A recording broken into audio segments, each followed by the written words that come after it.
성경 봉독이 있겠습니다.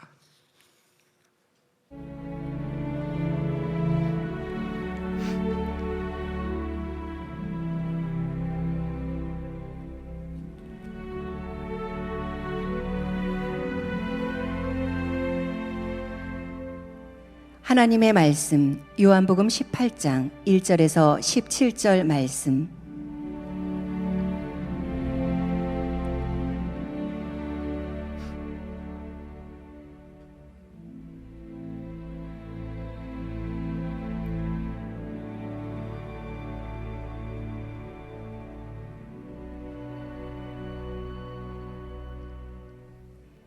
예수께서 이 말씀을 하시고 제자들과 함께 기드론 시내 건너편으로 나가시니 그곳에 동산이 있는데 제자들과 함께 들어가시니라.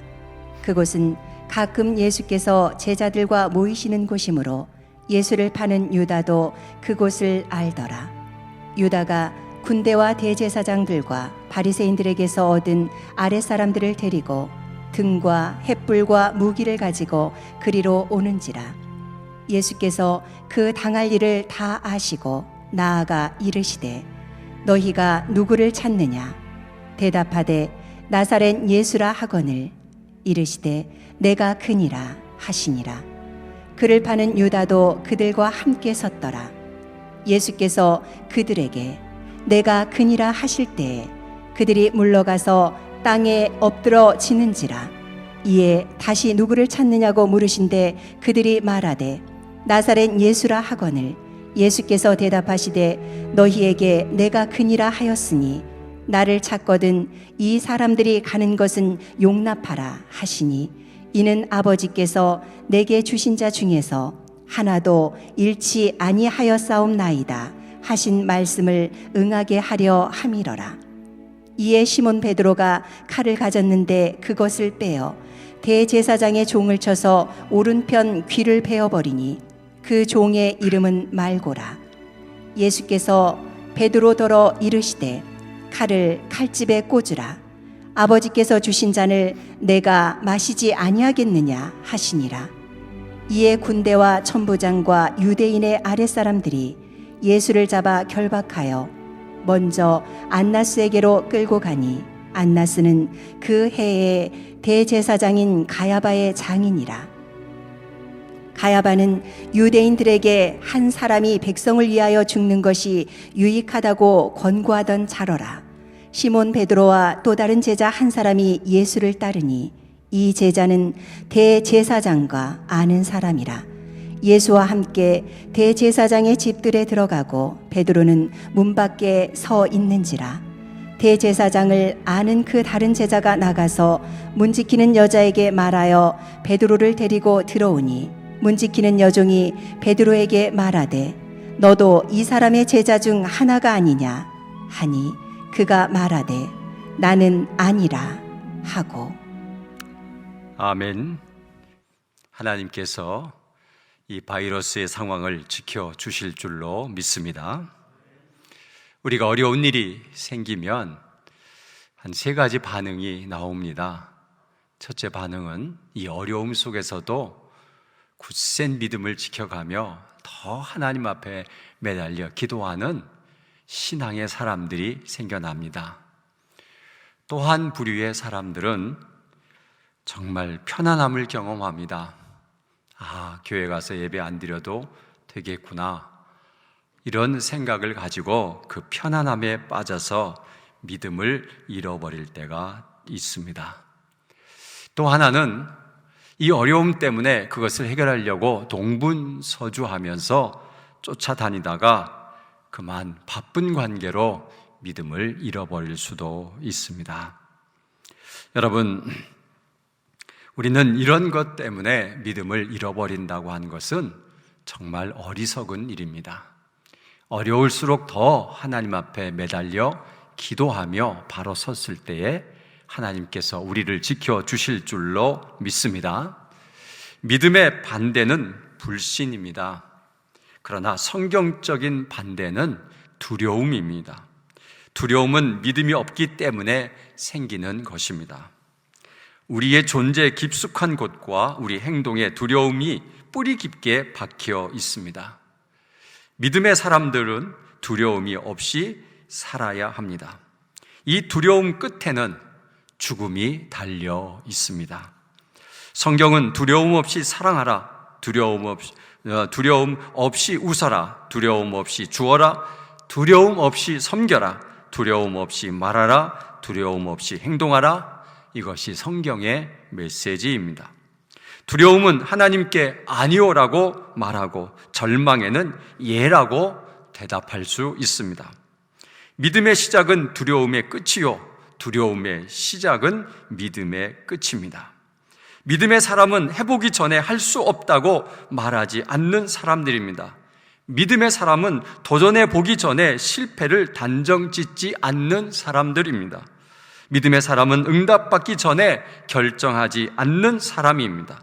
믿음의 사람은 하나님의 말씀 듣기 전에 행동하지 않는 사람입니다. 세상 끝날까지 내가 너와 항상 함께 있으리라. 마태복음 28장 20절 말씀입니다. 이 말씀을 믿으십니까? 아멘. 두려움이 커지면 믿음의 관계가 금이 갑니다. 서로 간에 믿음이 없어서 서로 마음을 맞추기가 어려운 시대에 살고 있습니다. 믿음의 사람들이 두려움 때문에 믿음이 없어지면 마음에 큰 상실감이 가져옵니다. 이것을 배신이라고도 말합니다. 부부가 마음이 하나가 되는 것이 왜 이래 어렵습니까? 바람을 피우는 남편을 보며 아내는 큰 배신감을 갖습니다. 부모와 자녀가 소통이 되지 않는 시대에 살고 있습니다. 예전에는 자녀가 부모에게 무조건 순종하는 풍토가 있었습니다. 그러나 이제는 부모가 때리면 고발하는 시대입니다. 부모의 마음에 얼마나 큰 배신감을 느낄까요? 다음 세대가 아니라 다른 세대로 변화되었다는 것을 느낄 수가 있습니다.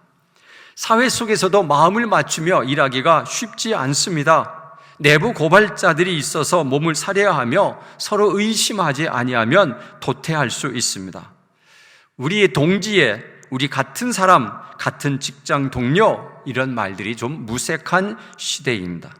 그들의 마음을 알 수 없어 서로 깊은 정을 나누기가 싫어합니다. 진리와 거짓의 싸움이 일어나는 시대입니다. 진실과 거짓을 구분하기 힘든 시대입니다. 가짜 뉴스를 구분하기도 힘이 듭니다. 정치가 양분화되어 서로 싸우는 모습을 보며 누가 진리이고 거짓인지 잘 모르겠습니다. 예배를 드리는 것이 맞느냐 아니냐라는 의견이 나뉘어지며 서로 주장이 다릅니다. 이번 사태를 보며 기독교가 하나 되지 못하는 상황입니다. 왜 한 하나님을 섬기는 자들이 하나 되지 못할까? 교회에서 믿음의 사람들이 서로 미워하고 상처받고 하나가 되지 못할까? 동성애 차별금지법을 막아야 된다고 열심히 운동하는데 동성애를 옹호하고 지지하는 믿음의 사람들은 뭐지? 하고 의문이 생깁니다. 선거를 앞두고 공천에 탈락한 사람들을 보며 배신감에 탈당하고 무소속으로 출마하겠다고 싸우고 있는 사람들은 얼마나 힘이 들까? 행복한 가정이 재산 싸움으로 가족이 원수가 되는 상황을 보며 얼마나 힘들고 배신감 느낄까? 코로나 바이러스 책임이 누구에게 있느냐 공방전을 보며 책임지지 않으려는 몸부림을 보며 얼마나 힘이 들까? 바이러스로 인해 나타나는 경제적 손실이 어마어마하기 때문에 결코 책임지지 않으려는 몸부림이 있을 것입니다. 진리가 무엇이고 진실이 혼탁한 시대에 살고 있습니다. 진리와 거짓이 싸우는 시대입니다. 진리는 자유함입니다. 그리고 당당함입니다. 그리고 평안함입니다. 거짓은 긴장감이 있습니다. 들킬까봐 두려워합니다.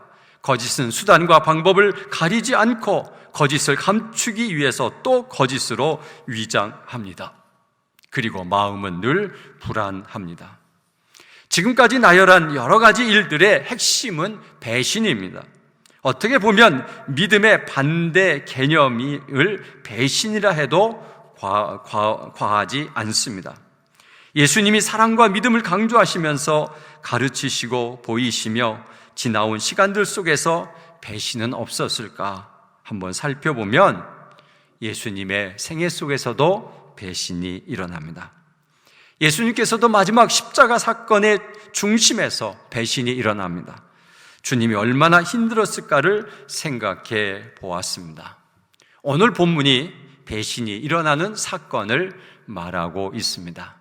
예수님이 동산에 있을 때에 많은 군인과 대제사장과 바리새인들과 또 여러 유대 사람들이 몰려와서 예수님을 체포하는 장면입니다.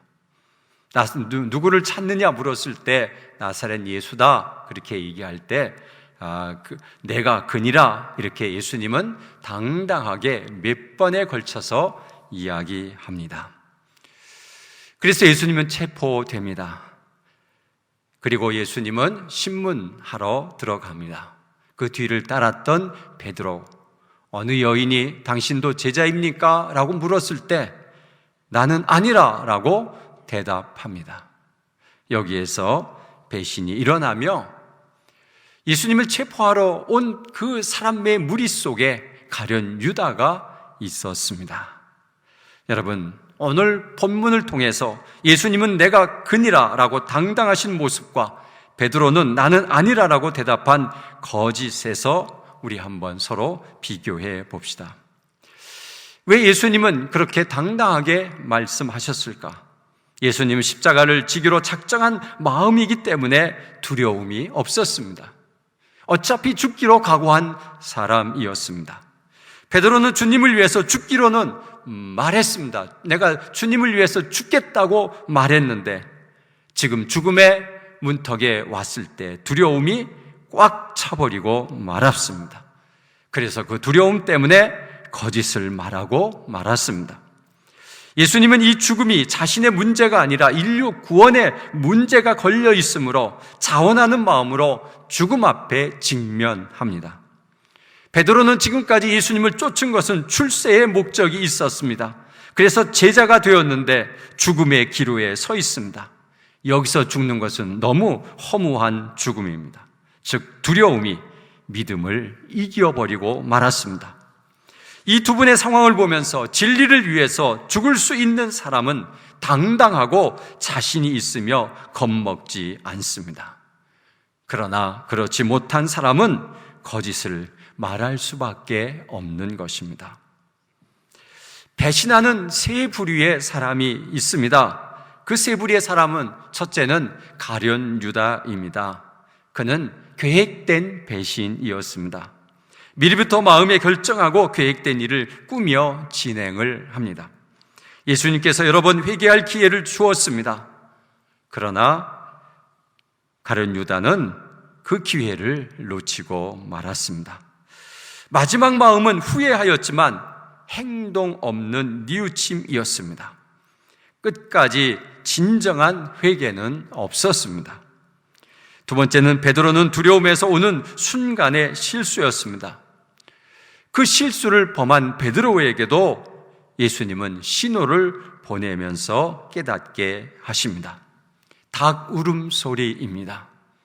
하루 전에 벌써 너는 나를 부인한다고 말했고 닭 3번 울기 전에 내가 부인하겠다라고 말했습니다. 닭 울음소리를 듣고 베드로는 깜짝 놀라서 눈물로 회개하고 그 후로 주님을 끝까지 따르는 진정한 제자가 되었고 진정한 회개를 할 수 있었습니다. 세 번째는 그곳을 떠난 제자들의 마음 상황은 그들도 두려움에서 그곳을 도망가고 말았습니다. 그 상황을 지켜보고 있습니다. 상황에 따라서 대처하자 불리하면 기다렸다가 그때에 나아가자 자기 합리화의 대가들입니다. 눈치보기입니다. 이것도 배신입니다. 그런데 본인들은 아니라고 말하며 타당성을 이야기합니다. 가룟 유다, 베드로 말고도 거기에 제자들이 있었는데 예수님이 어려움을 당할 때 모두 다 도망간 사람들의 이야기입니다. 여러분, 이 세 부류의 사람을 보며 나는 어떤 부류의 사람인가? 우리는 한번 생각해 보시기를 바랍니다. 정말 우리는 이런 배신의 자리에 서지 않는 것이 가장 좋지만 우리도 두려움 때문에 배신의 자리에 설 수도 있습니다. 또 이 시간 한 가지 우리가 예수님의 반대편의 사람들을 한번 살펴보겠습니다. 예수님의 반대편, 예수님을 잡으러 온 그 사람들이 어떤 사람이었을까? 3절, 12절, 13절, 14절에 예수님을 체포하고 신문하는 사람들이 그곳에 나타납니다. 자, 첫째는 이런 사람들입니다. 진리를 거짓으로 정당화한 사람들입니다. 그 사람들이 누구냐? 대제사장과 바리새인과 유대인들입니다. 예수님을 체포하는데 결정적인 일을 한 사람들입니다. 그리고 분명한 명분을 가지고 그 예수님을 체포합니다. 첫째 명분은 예수님은 종교적 명분은 신성모독입니다. 자신이 하나님의 아들이라 또 하나님이다 이렇게 말했다고 신성모독죄로 예수님을 체포합니다. 또 한 가지는 정치적인 명분은 왕이라 하여 반란으로 규정합니다. 그래서 유대인과 군인들을 동원할 수 있었습니다. 이들의 명분이 진리를 거짓으로 바꾸고 거짓으로 진리를 죽이는 일을 꾸밉니다. 이것은 억지이며 조작입니다. 여러분, 거짓으로 진리를 죽이는 그 일을 하는 사람들은 지도자들입니다. 그것을 결정하고 그것의 명분을 세우고 타당성을 만들어서 거짓으로 진리를 죽이는 그 일에 참여되고 있는 사람들입니다. 혹시 우리도 거짓으로 진리를 죽이지는 않았는지 우리 한번 생각해 봐야 합니다. 두 번째는 권력을 따라 살 수밖에 없는 사람들입니다. 유대인들이 고용한 아랫 사람들이라고 표현되어 있는 사람들입니다. 이들은 진리를 판단할 권한이 없습니다. 그리고 관심도 없습니다. 그러나 소문과 예수님에 대하여 알고 있는 사람들이 있을 수 있습니다. 그리고 서로 이야기와 일에 대하여 물어볼 수도 있습니다. 이것이 거짓이라는 사실을 알고 있는 사람도 있을 것입니다. 그것을 알면서도 이 일을 할 수밖에 없는 사람들입니다. 고용된 사람들이기 때문에 그렇습니다. 그런데 이 사람들의 행동이 이상합니다. 그들이 잡으러 왔을 때 예수님이 내가 그다라고 처음 이야기했을 때 그들이 놀라가지고 땅에 엎드려졌다고 6절에 말씀하고 있습니다. 왜 놀라서 자빠졌을까요? 아마 예수님에 대한 소문을 들었을 것 같습니다. 그는 놀라운 사람이다. 그는 죽은 사람도 살려내는 사람이다. 그리고 기적을 행하는 사람이다. 아마 그런 이야기를 듣고 갔기 때문에 예수님께 대한 두려움이 가득 있었을 것입니다.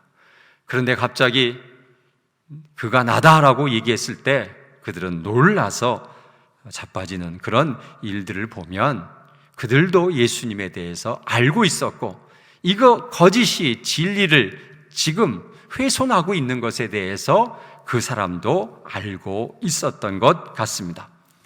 자, 세 번째는 무조건 순종이 자신들의 업무라고 생각하는 사람들입니다. 이들은 군인과 천부장입니다. 여러분, 천부장이라고 하면 1000명의 사람들을 거느리는 군대 조직의 직급입니다. 백부장이 있습니다. 100명을 거느리는 사람입니다. 1000명을 거느리는 사람은 대단한 사람입니다. 여기에 천부장이 온 것을 보면 1000명의 군인을 대동하고 올 수 있는 확률이 있습니다. 그런데 성경의 기록은 없습니다. 군인이 1000명이 동원된 이유가 뭘까요? 만약 동원되었다면 동원되는 이유가 뭘까요?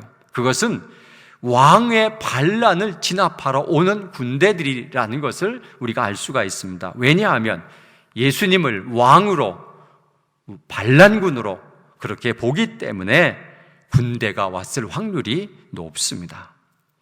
그럼 만약 1000명이 왔다면 그들이 얼마나 허탈했을까? 이들은 아무 관심이 없고 명령에만 따르는 자들입니다. 그리고 진리를 죽이는 일에 쓰임받고 있는 자들입니다. 무슨 일 사건인지도 모르고 그들은 그 일을 처리하러 들어옵니다. 그러나 참으로 안타까운 사람들입니다. 지금 시대에도 진압이라는 명분으로 억울한 사람을 죽이는 일들이 종종 일어나기 때문에 그렇습니다. 그러나 그들이 나중에 참으로 후회를 합니다. 내가 왜 그 일에 쓰임받았나? 라는 생각에 많은 양심의 가책을 받습니다. 오늘의 말씀의 결론을 짓겠습니다. 진리를 거짓으로 죽이는 일이 일어날 때 나타나는 상황을 여러분 보았습니다. 예수님은 진리이십니다. 그 진리를 가르치심으로 거짓이 진리를 죽이는 사건이 나타납니다. 배신이 일어나고 거짓이 정당화가 일어나고 힘이 동원되고 방관자와 협조자들이 나타납니다. 오늘 이 사회에서도 진리가 죽는 일들이 일어나고 있습니다. 동성애가 죄입니다. 성경이 말하는 진리입니다. 그런데 인권이라는 거짓으로 진리를 죽이려 합니다. 법으로 오히려 진리를 외치면 죄인으로 만들어 가는 법을 만들고 있습니다. 그런데 여기에 배신이 일어납니다. 믿음의 사람들이, 거짓에 협조하는 사람들이 나타난다는 것입니다. 믿음의 사람들이 방관자도 나타납니다. 그런데 이것이 법으로 만들어지면 권력과 힘이 발동되며 군대가 동원되고요. 이것을 진압하기 위해서 여러 가지 사건들이 일어납니다. 사랑하는 성도 여러분, 이럴 때 우리는 어디에 서 있어야 합니까? 민주주의가 진리입니까? 사회주의가 진리입니까? 성경의 가치관이 진리입니까? 세상의 가치관이 진리입니까? 말씀에 순종하는 것이 진리입니까? 상황에 따라 살아가는 것이 진리입니까? 이럴 때마다 우리는 흔들립니다. 혹시 내가 배신의 자리에 있지 않는지 불안합니다. 예수님처럼 당당함, 내가 예수 믿는 사람입니다 라고 말하며 진리를 외치는 자들이 되시기를 간절히 바랍니다. 그러나 우리도 두려움 때문에 배신의 자리에 설 수도 있습니다. 그러나 예수님은 돌이킬 수 있는 기회를 우리에게 주십니다. 만약 회개하고 돌아서면 주님은 받아주십니다. 베드로와 제자들을 다시 불러주신 것처럼 오늘도 주님과 함께 진리의 자리를 지키는 사람이 되시기를 간절히 바랍니다. 기도하겠습니다. 사랑과 은혜가 충만하신 아버지 하나님, 거짓이 진리를 이기는 시대가 되었습니다.